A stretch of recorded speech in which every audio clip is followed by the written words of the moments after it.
Hi, Bright Idea family. Welcome back to our channel. Listen, I want to take a second to ask you to do three things for me. If you are really enjoying this content and you're finding that this is helpful, I want you to like, subscribe, and share.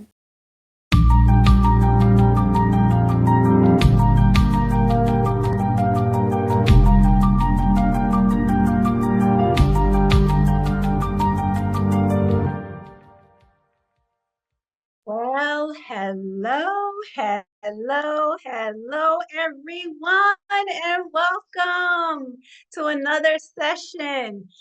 Whew, I'm so excited about tonight because communication and literacy are one of my favorite things to talk about. It was actually like my favorite time with my children. And I'm a big reader. I love words. I love how words can make things really pop and come to life. And so I couldn't wait for the clock to strike 7 so I could get in here with you all tonight. Just in case you don't know who I am, my name is Dr. Rolanda Fabian. I'm with Bright Idea Consulting, and my team is here. We're all here to support you tonight. Tonight, we are talking about communication and literacy, and I decided to come up with something colorful for our presentation tonight.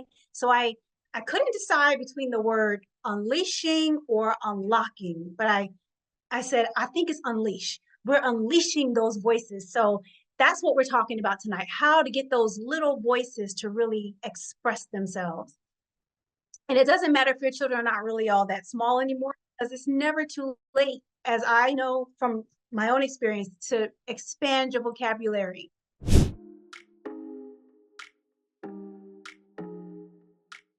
All right, so tonight there's three baskets of information I want to talk with you about.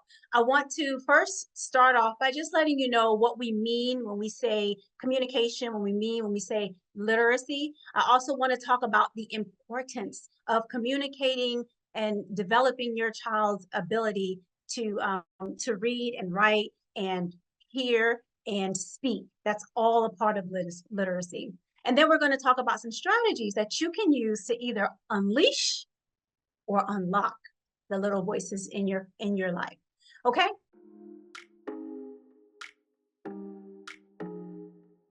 So let me talk to you a little bit about the difference between communication and literacy, because they are actually a little different. Communication is more about the give and take. It's using common symbols that represent the language, that represent different things, and you give and you take with those symbols to get a message across. Literacy is a little bit different because it encompasses the language, the communication, but it also is a little bit of an interactive, because we use books to imagine places we haven't been, right? Books can open our minds in that way. When we text or we send emails, that is using a form of communication to interact, to get a point across. We use signs and labels to help us understand the rules and the boundaries of the world. And the key thing is literacy even talks about or deals with when we're not talking, because you can convey a lot of information when you're not using your words. That's how literacy is different. Communication is words and symbols, but literacy is all of that and how we interact and how we respond with all those things that are going on. Just wanted to make sure we understood the difference, because sometimes it'll seem like I'm using them interchangeably, but they are actually two different things. Okay, so the first thing I wanted to do, since I mentioned that a lot of what we do is nonverbal, that type of communication, I felt like I ran across this video and I said, this would be so good to share with our group. I couldn't believe it when I read this, that 70 to 93% of our communication is nonverbal. We think that we hear and understand by what people say, but you can't rely on that all the time. How many times have you heard somebody saying something, but you got a different message? The words mean one thing, but their body language says something else. You know, you say yes when you want to say no, and you say no when you really mean yes. Let's see what these children do when they meet a mime who doesn't use words to communicate, but they need to get a message.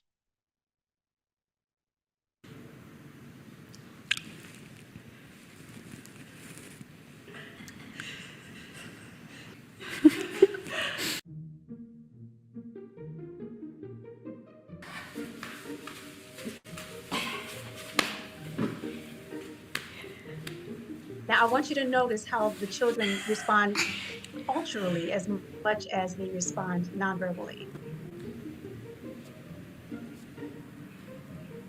Hi, my name is Desmond. Now I'm getting confused. Can you speak? Did you lose your voice? What do you do then?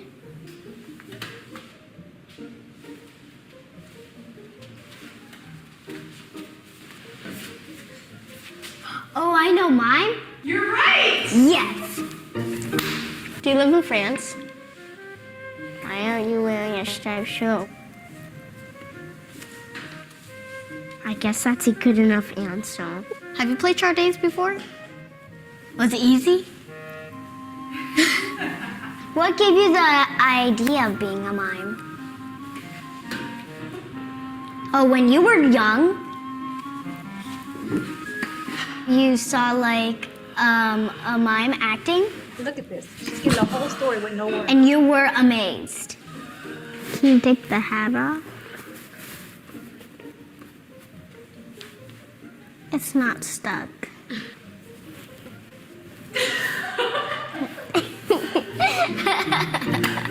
Can you teach me something?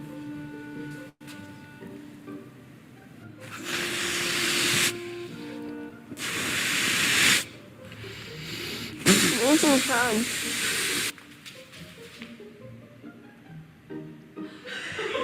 Celine, let's see you take a try. Okay, I'll do it. Okay, I'm going to pause it here because I think you guys get the drift. So this just goes to show you how much we communicate when we're not even using words, but we're still trying to get a message across, okay? I'll send you the link for that if you'd like to see the rest of that video. So the first thing we're going to do is we're going to start by understanding early communication and early development in our children. Why is that important to start so early?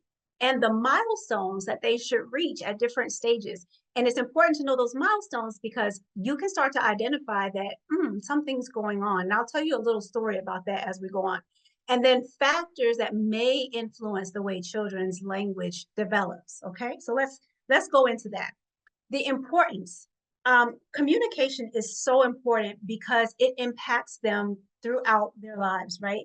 Communication is it'll impact them in how they develop academically, socially, and emotionally. Have you ever noticed that children that have a difficult time with expression or speaking or sharing or conveying their thoughts often have, a difficult time, and it gets bottled up in emotions and it sort of comes out in other ways. Expression allows them to be able to share what's going on inside, what's going on in their mind. It allows them to also understand the world that is around them. When children are hampered in their ways of expression, like a child who may not have a broad vocabulary or a child who may have a disability, you'll find that sometimes the way that they get out what they're trying to say is by acting it out.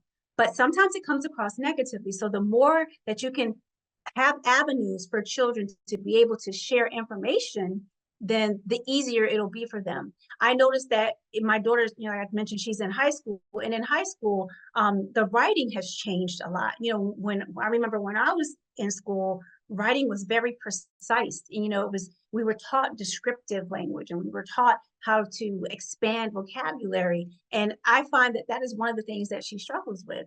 Remember, I told you I was going to tell you a story. And that story is about my daughter. When she was younger, one of the reasons I got interested in special education is because I have children that have special needs. And so when she was younger, she was a baby. And I noticed she was supposed to be at least making at a certain point, at a certain age. I'm going to show you that later in our chart. But she wasn't.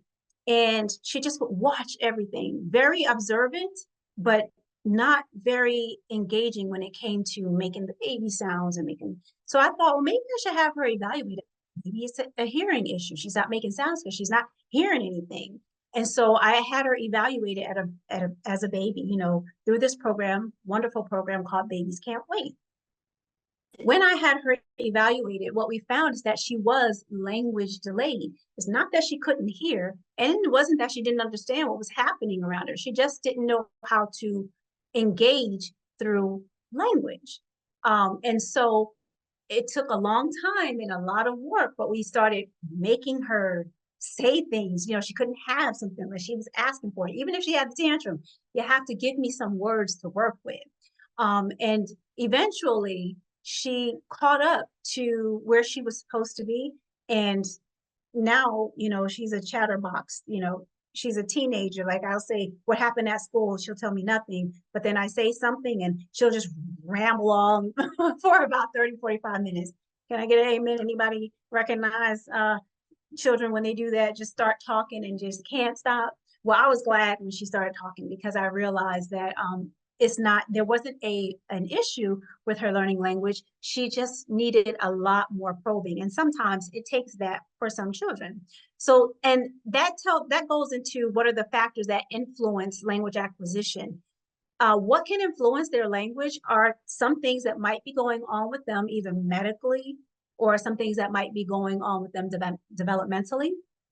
But also, what are they being exposed to? Like, what in their environment? How are we talking with them? How are we encouraging them? Because, like I said, when I started pushing her to use words and to express her thoughts through communication, her language started blossoming. And usually by the time she was 3, which is typical for most children, she had hundreds and hundreds of words that she could use. But that typically takes a lot of pushing for us to get.